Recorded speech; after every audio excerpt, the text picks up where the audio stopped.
आज आमच्याकडे नाश्त्यासाठी बनणार होती दुधी भोपळ्याची थालीपीठं। तर हे मी रात्रीच ठरवून ठेवलं होतं की सकाळी नाश्त्याला दुधी भोपळ्याची थालीपीठं बनवायची, म्हणूनच हे दही सुद्धा मी रात्रीच लावलं होतं। खूप छान आणि मस्त लागलं होतं दही। आता बघूया थालीपीठाची रेसिपी। थालीपीठं बनवायला घेण्या अगोदर पहिलं तर भोपळा जो आहे तर स्वच्छ धुवून घेतला आणि थोडासा टेस्ट करून बघायचा कडू लागतोय का। जर भोपळा कडू लागत असेल ना तर अजिबात बनवायचा नाही, कारण भोपळा जर कडू झालेला असेल तर त्यात पॉयझन तयार झालेले असते।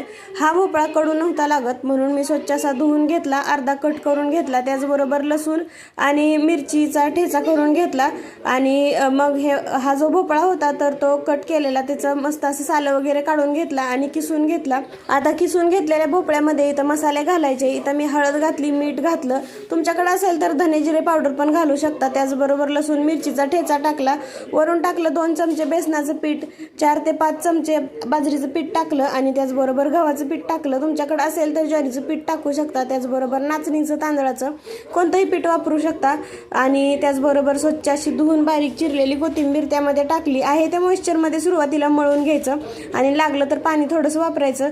छान असं मळून घेतलं आणि एका भांड्यामध्ये काढून घेतलं आणि आता ही जी मला थालीपीठं बनवायची होती तर त्यासाठीच मी इथं तवा तापायला ठेवला आणि एका ताटावरती स्वच्छ असं धुवून घेतलेलं कापड घेतलं। मग मी त्याच्यावरती थालीपीठं थापायला घेतली। सुरुवातीला जितका आपण चपाती बनवतो तेवढा गोळा घ्यायचा आणि छान असं थापून घ्यायचं। जितकं पातळ थापलं जाईल तितकी थालीपीठं छान होतात।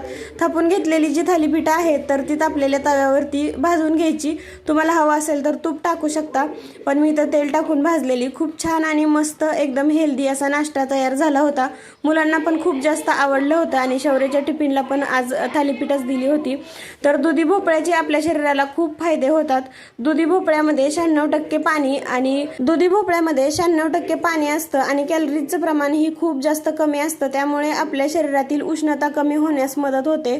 त्याचबरोबर यामध्ये पोटॅशियम आणि मॅग्नेशियम ही असतं, ज्यामुळे आपल्या शरीरातील कोलेस्ट्रॉल कमी होण्यास मदत होते।